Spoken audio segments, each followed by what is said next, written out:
अब तक तो गौरीपुत्र को लौट आना चाहिए। उन्होंने तो मुझे कहा था कि वे शीघ्र लौट कर आएंगे।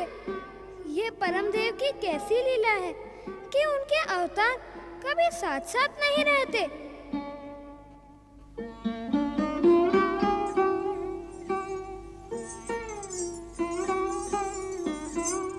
मयूरेश्वर श्री गणेश, क्या गौरीपुत्र श्री गणेश कैलाश लौट आए?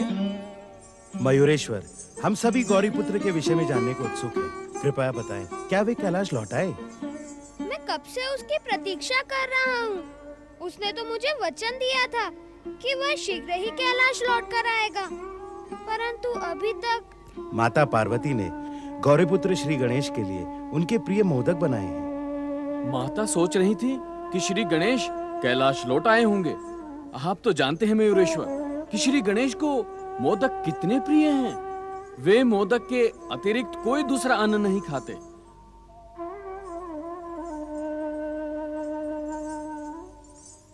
आप इस प्रकार क्यों बैठ गए मयूरेश्वर?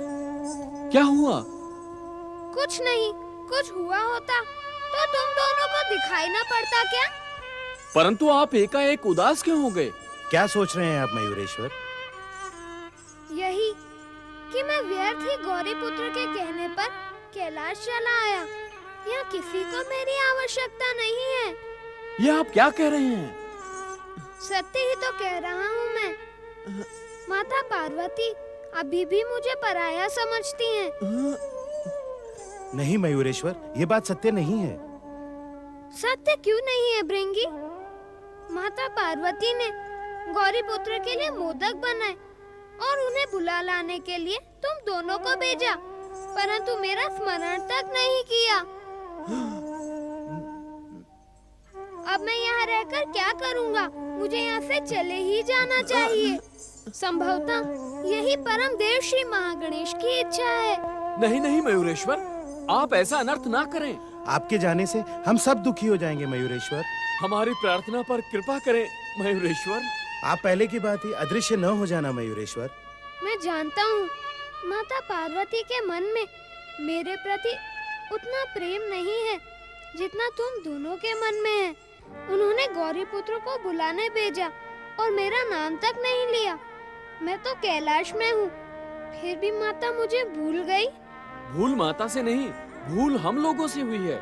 माता ने तो आप दोनों को बुलाने के लिए हम दोनों को यहाँ भेजा था। हाँ मयूरेश्वर, माता ने तो दोनों के लिए कहा था। मेरा मन रखने के लिए तुम दोनों झूठ बोल रहे हो ना? परंतु जीवन के कठिन से कठिन अवसर पर भी सत्य का साथ नहीं छोड़ना चाहिए। परंतु मयूरेश्वर, कुछ भी कहने की आवश्यकता नहीं है। जब तुम दोनों ने आते ही कहा कि माता ने गौरीपुत्र श्री गणेश के लिए मोदक बनाए हैं, मैं सब समझ गया था।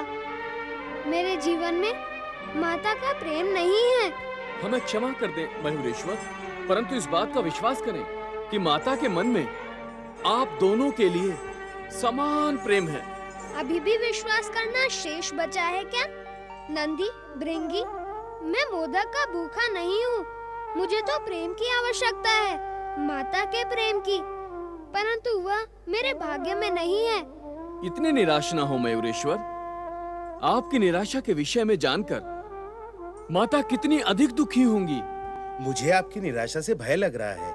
आप फिर से कहीं अदृश्य होने की तो नहीं सोच रहे हैं? आप मेरे मस्तक पर हाथ रखकर यह शपथ लें कि आप मुझे निराश करके अदृश्य तो नहीं हो जाएंगे। देख रहे हो भृंगी, मेरे मस्तक पर हाथ रखकर ये मेरी शपथ के विषय में कुछ भी नहीं कह रहे। मुझे तो भय है कि ये कहीं दुखी होकर अदृश्य ना हो जाएं। अब तुम दोनों मुझे कुछ समय के लिए अकेला छोड़ दो। नहीं नहीं, हम आपको अकेला नहीं छोड़ सकते। हमें बिना बताए आप फिर से अदृश्य हो जाएंगे। हमें इस प्रकार छोड़कर जाने की न सोचे मयूरेश्वर। भृंगी, तुम इनके चरण पकड़ लो। ये तुम्हें दुखी करके कभी अदृश्य नहीं होंगे। तुम्हें मेरी शपथ है कि एक क्षण के लिए भी इनके चरणों को नहीं छोड़ना।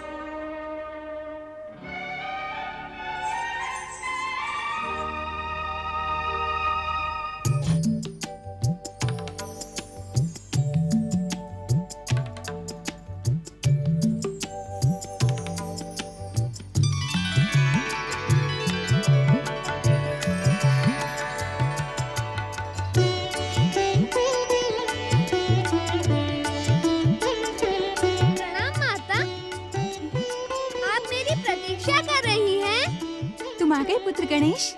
मैं कैलाश में नहीं, आकाश में हूँ। परंतु इस समय कैलाश में तो परम देव श्री महागणेश के अन्य अवतार मयूरेश्वर श्री गणेश विराजमान है। मुझसे विनोद न करो पुत्र गणेश, शीघ्र प्रकट हो जाओ। देखो, मैंने तुम्हारे लिए स्वादिष्ट मोदक बनाए हैं। अपनी दिव्य दृष्टि का प्रयोग करके तो मुझे प्रत्यक्ष देख लो माता, परंतु इस समय मैं कैलाश में नहीं आऊंगा। क्यों पुत्र? क्योंकि इस समय मुझे कैलाश में आने से पहले कई और कार्य पूर्ण करने हैं।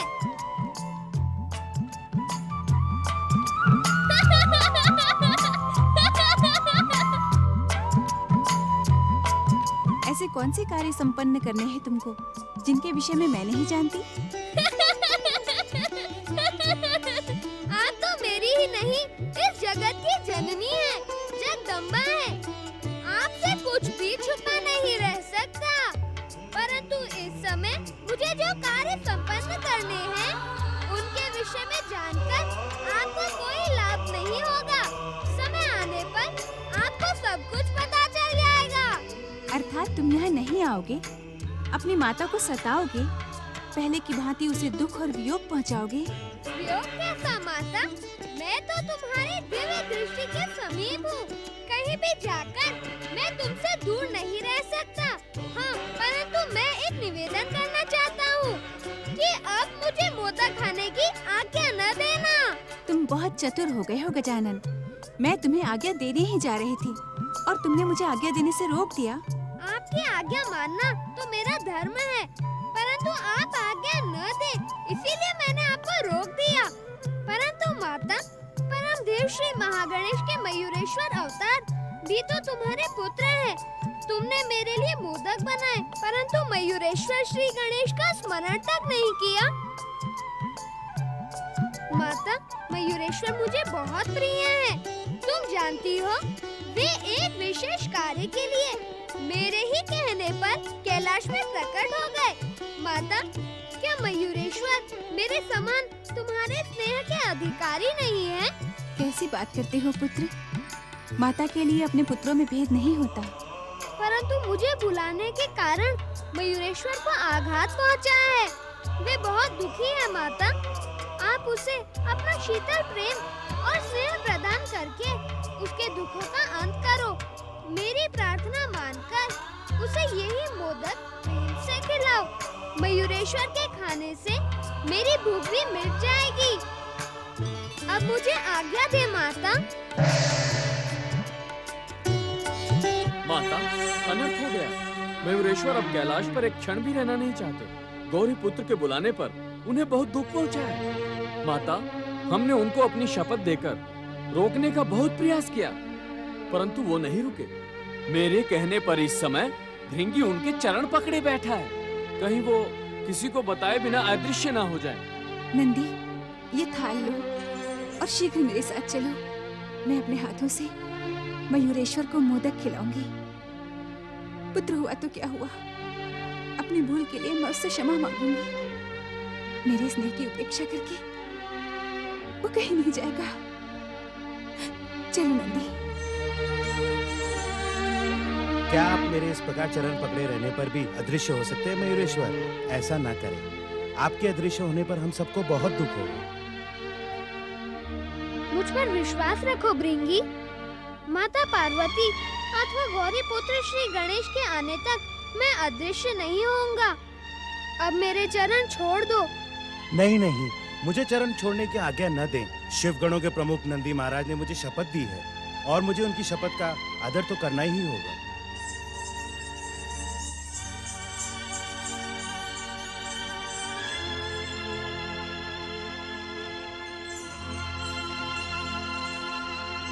प्रिय पुत्र मयूरेश्वर, क्या तुम अपनी माता से रुष्ट हो? क्या अपनी माता की भूल ने तुम्हें आघात पहुंचाया है? क्या तुम अपनी माता की भूल को क्षमा नहीं करोगे?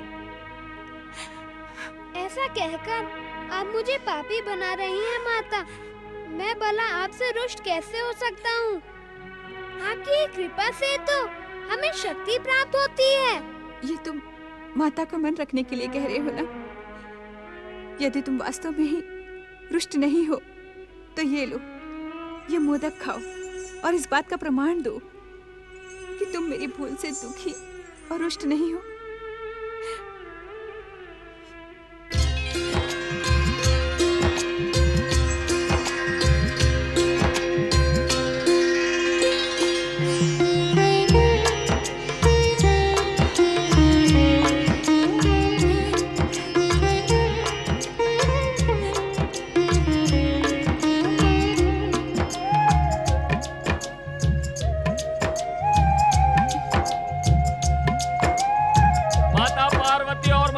श्री गणेश की जय।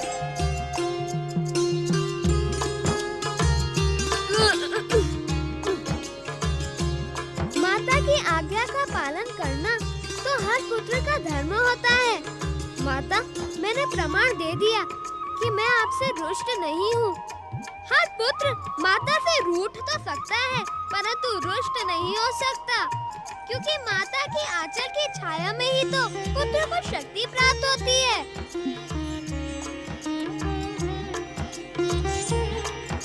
पुत्र मयूरेश्वर, यदि मुझसे अनजाने में कोई भूल हो जाए तो मुझसे रुष्ट होकर पहले की भांति अदृश्य न हो जाना। माता पार्वती मयूरेश्वर श्री गणेश की जय। माता पार्वती मयूरेश्वर श्री गणेश की जय।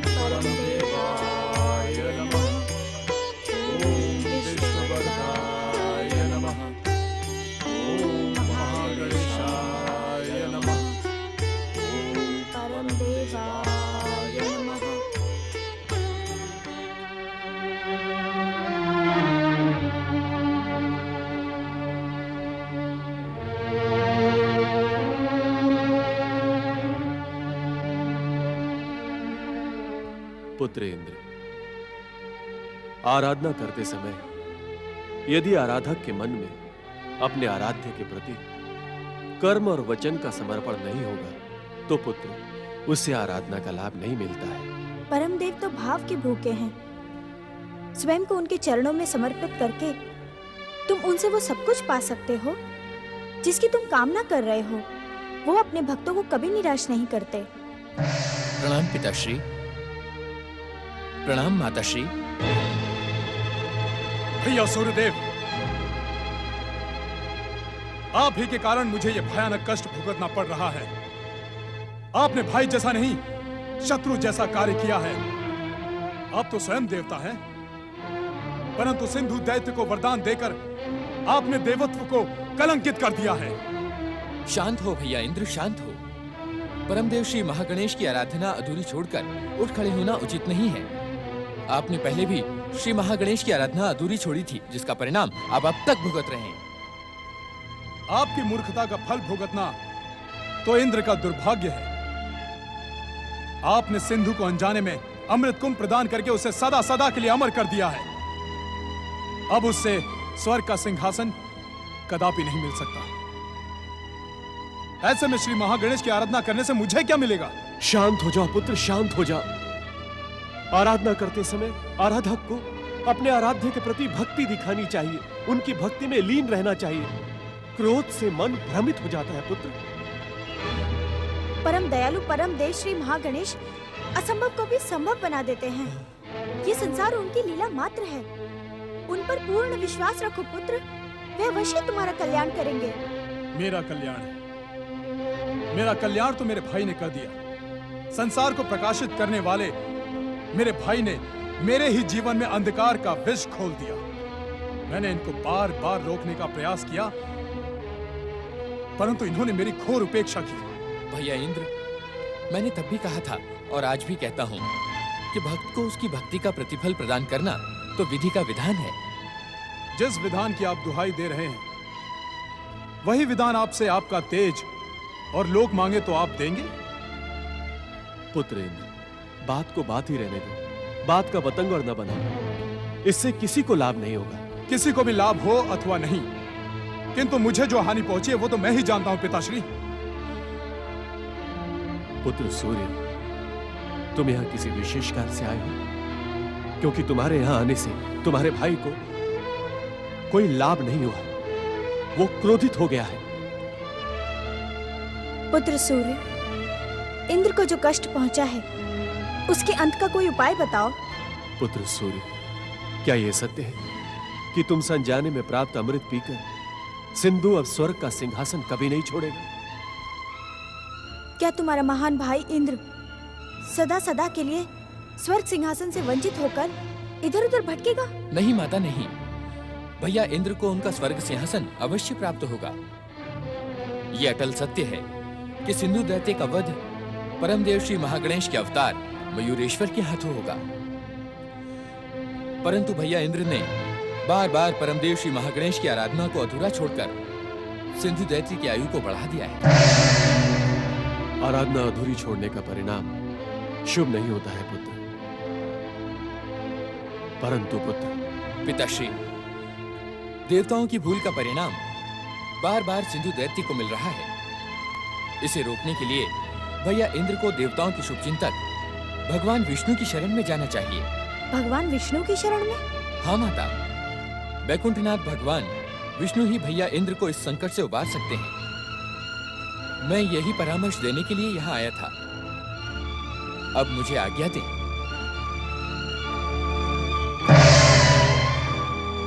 नारायण नारायण नारायण नारायण। सूर्यदेव ने देवराज इंद्र को भगवान विष्णु के पास जाने का परामर्श तो दे दिया, किंतु क्या श्री हरि विष्णु देवराज इंद्र की सहायता करेंगे? क्या अमर वरदानी सिंधु को भगवान विष्णु की सहायता से देवराज इंद्र पराजित कर पाएंगे? देवर्षि नारद। नारायण नारायण। प्रणाम मंगल मूर्ति। सत्य कहे देवर्षि, ये प्रश्न आप स्वयं से पूछ रहे थे अथवा परम देव श्री महागणेश से? अचानक आपके दर्शन पाकर मैं धन्य हुआ गौरीपुत्र गणेश। आप तो सदा माता पार्वती और पिता भोलेनाथ के पास कैलाश पर विराजमान रहते हैं, फिर आज आकाश भ्रमण पर। देवर्षि, क्या आपने कैलाश जाकर यह जानने का प्रयास किया कि इस समय कैलाश पर माता पिता की सेवा में कौन विराजमान है? मंगल मूर्ति, पिछले लंबे समय से मेरा कैलाश जाना नहीं हुआ है। मैं देवी अदिति की प्रार्थना लेकर कैलाश अवश्य गया था, किंतु तब भी आपसे अथवा अन्य किसी से मेरी भेंट नहीं हुई थी। ये भी तो हो सकता है देवर्षि कि आपके मन में किसी और के दर्शनों की कामना ही ना हो। अब बिना कामना के तो आपको कोई दर्शन नहीं देगा ना। नारायण नारायण। मैं जानता हूँ देवर्षि, आपके इस नारायण नारायण में हर संकेत छुपा रहता है, परंतु इस समय मैंने आपको किसी विशेष उद्देश्य से दर्शन दिए हैं। विशेष उद्देश्य से? वो क्या है मंगल मूर्ति? मेरे बताने के पहले ही वह उद्देश्य आपके सामने आ जाएगा देवर्षि। मैं तुम लोगों के साथ नहीं रहूंगी।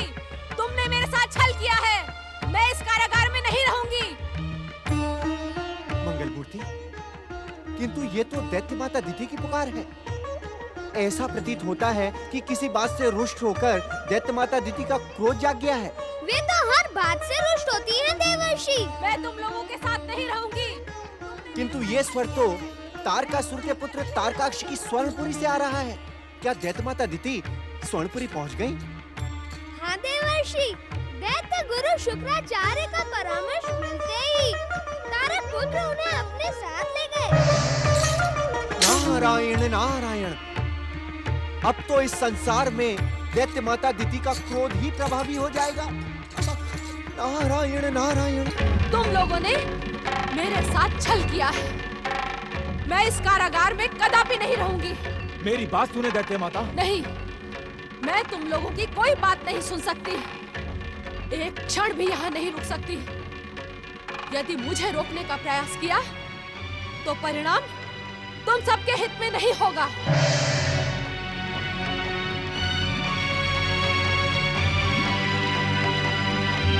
पितामही, ब्रह्मा जी के वरदान से प्राप्त इस स्वर्णपुरी को कारागार बताकर आपने हमारा ही नहीं ब्रह्मा जी का भी अपमान किया है।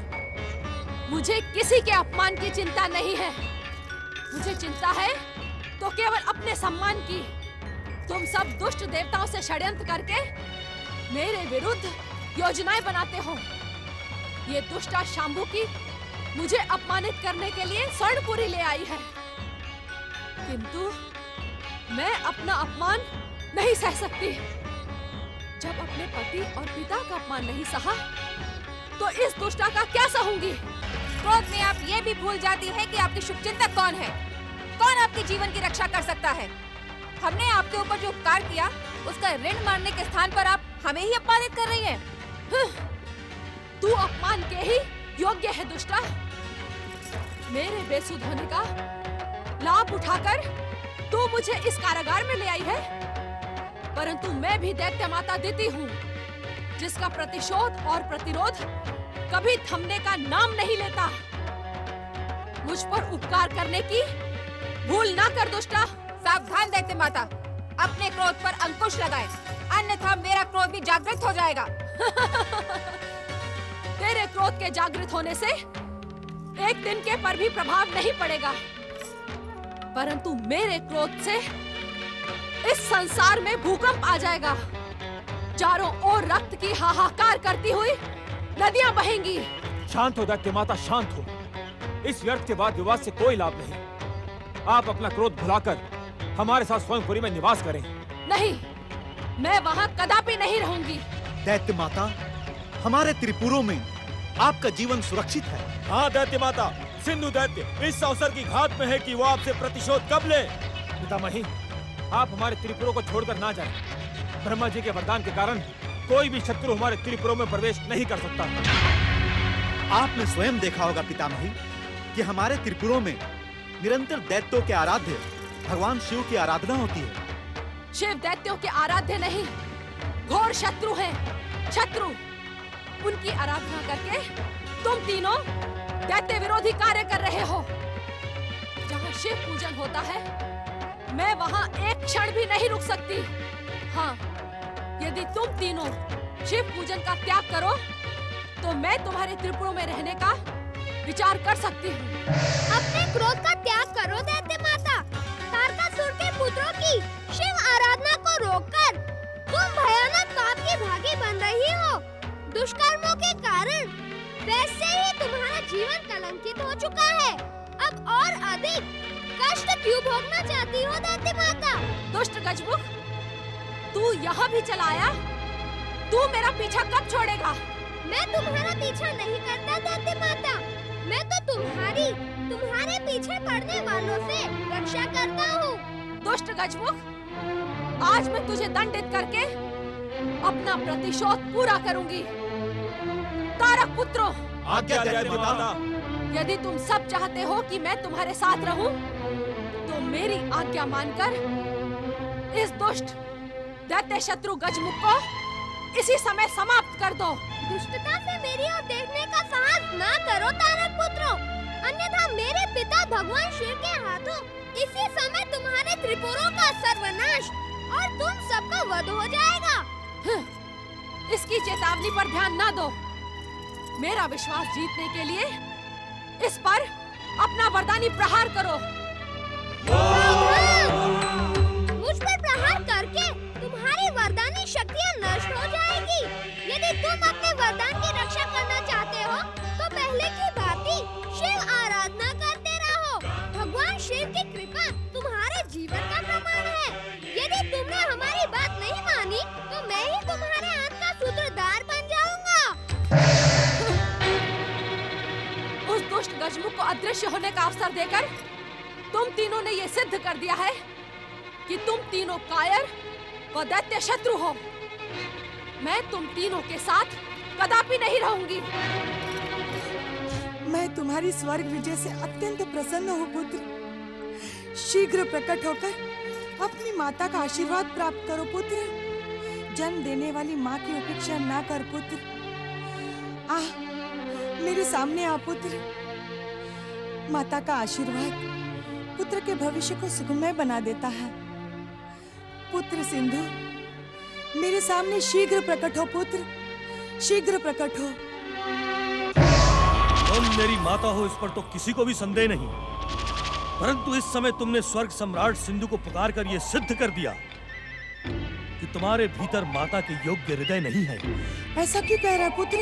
सत्य कह रहा हूँ माता, माता तो कभी स्वार्थी नहीं होती। मुझे स्वार्थी कहकर मेरा अपमान ना कर पुत्र।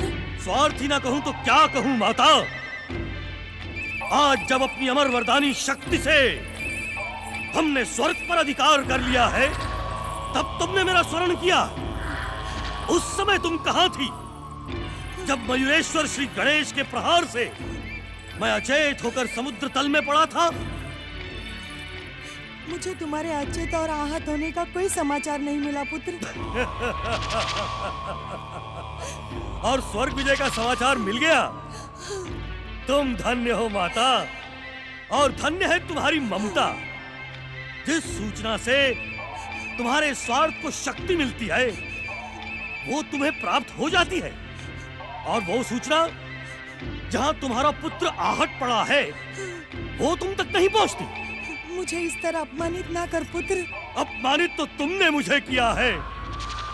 मेरे जन्म के साथ मुझे त्याग कर तुमने ये सिद्ध कर दिया कि तुम माता कहलाने के योग्य नहीं हो, परंतु मेरे मन में तुम्हारे प्रति आदर है, और इसीलिए आज भी तुम्हारी पुकार सुनकर मैं दौड़ा चला आया।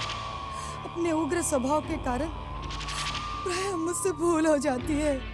क्षमा मांगने की आवश्यकता नहीं है माता, परंतु एक निवेदन मैं आपसे अवश्य करूंगा। यदि आप उसे स्वीकार लें, तो आपके पुत्र के रूप में जन्म लेकर मैं स्वयं को धन्य समझूंगा। कहो पुत्र, तुम जो कुछ भी कहोगे मैं उसे स्वीकार करूंगी। अपने वचन को भूल न जाना माता। नहीं नहीं पुत्र, एक बार मुझसे भूल हो गई, अब भविष्य में कभी भूल नहीं करूंगी। मैं सदा वचन का पालन करूंगी। तो आज के पश्चात किसी से भी मत कहना कि मैं तुम्हारा पुत्र हूँ और तुम मेरी माता हो। ये तुम क्या कह रहे हो? सत्य कह रहा हूँ माता। इस संसार में सबसे आदरणीय पद माता का है, परंतु तुमने मेरा त्याग करके माता के शब्द को कलंकित कर दिया है। ऐसा कठोर दंड ना दे पुत्र। ये दंड नहीं है माता, माता के पावन पद की रक्षा का प्रयास है। मैं नहीं चाहता कि तुम्हारे कारण इस संसार में माता का नाम लांछित हो। मैं तुमसे स्नेह करता हूँ और इसीलिए ऐसी प्रार्थना करता हूँ, अपने वचन का स्मरण रखना और आज के बाद मुझे अपना पुत्र कभी न कहना। सिंधु, तूने उचित ही किया पुत्र। इस संसार में माता कभी कुमाता नहीं होती है, परंतु जन्म से ही तेरा त्याग करके मैं कुमाता बन गई। जिस प्रकार शेरनी अपने पेट से जन्मे बच्चे को ही खा जाती है, उसी प्रकार मेरे उग्र स्वभाव ने तेरा त्याग कर दिया। मुझे माता बनने का अधिकार ही नहीं है। मुझे लांछित करके अच्छा ही किया पुत्र,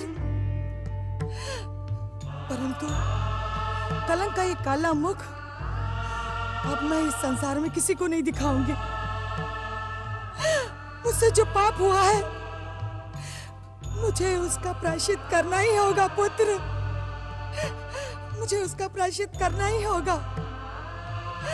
सिंधु, सिंधु, सिंधु।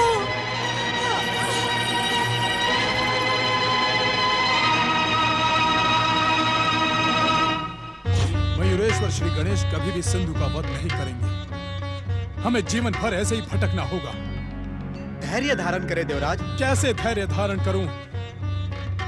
मैं जानता हूं कि शिव दैत्यों के आराध्य हैं। वे अपने पुत्र मयूरेश्वर को कभी भी उनके विरुद्ध जाने की आज्ञा नहीं देंगे। ना ही सिंधु का वध होगा और ना ही हमें स्वर्ग का सिंहासन प्राप्त होगा। सावधान देवराज, आज देवताओं की दुर्दशा का कारण आप ही हैं। आपने अपने अभिमान में रहकर सदा शुभ शक्तियों की उपेक्षा की और आज फिर आप देवादिदेव महादेव शिव पर आरोप लगा रहे हैं। अग्निदेव, मुझे उत्तेजित करने की भूल ना करें। परंतु हम शुभ शक्तियों की आलोचना नहीं सुन सकते देवराज। देवराज, भगवान शिव के विषय में आपने जो अनुचित शब्द कहे, आप उनसे इसी समय क्षमा याचना करें। असंभव। इंद्र ने जो कुछ भी कहा वो सत्य का प्रमाण है। शिव तो दैत्यों के आराध्य हैं, वही देवताओं के विरुद्ध पक्षपात कर रहे हैं। देवताओं की इस भयानक दुर्दशा पर भी दया निधान कहलाने वाले शिव को दया नहीं आई। जिसे दया पानी हो उसे दया की योग्य आचरण भी करना पड़ता है देवराज। आप अपना आचरण तो देखें। देवादिदेव भगवान शिव के विषय में अनुचित बातें कहकर आप अपने दुर्भाग्य को आमंत्रित कर रहे हैं। इससे अधिक और दुर्भाग्य क्या हो सकता है। आज स्वर्गाधिपति देवराज इंद्र शरण पाने के लिए इधर उधर घूम रहे हैं। मेरी इस घोर दुर्दशा और अपमान का कारण संसार की सभी शुभ शक्तियां हैं। मैं उन्हें बार बार प्रताड़ित करूंगा। देवराज, आप अपनी मर्यादा को लांघने की भूल कर रहे हैं। तुम मुझे मर्यादा का पाठ पढ़ाओगे अग्नि? क्या तुम नहीं जानते कि इंद्र का कथन ही मर्यादा की रेखा बनती है। देवराज इंद्र के सामने उच्च स्वर में बोलकर तुम अवश्य मर्यादा को लांघ चुके हो और इसका दंड तुम्हें अवश्य मिलेगा। नारायण नारायण। देवराज इंद्र, आप अपनी मूर्खता पर अंकुश रखें। जब संसार की सभी शुभ शक्तियां सिंधु के विरुद्ध सक्रिय हो रही हैं, ऐसे में आप अपनी मूर्खता से उसकी आयु और अधिक बढ़ा रहे हैं। मुझे किसी शुभ शक्ति पर विश्वास नहीं। सब मुझे अपमानित करना चाहती हैं। मैं जानता हूं देवऋषि कि सूर्य से अमृत पाकर सिंधु सदा सदा के लिए अमर हो गया है।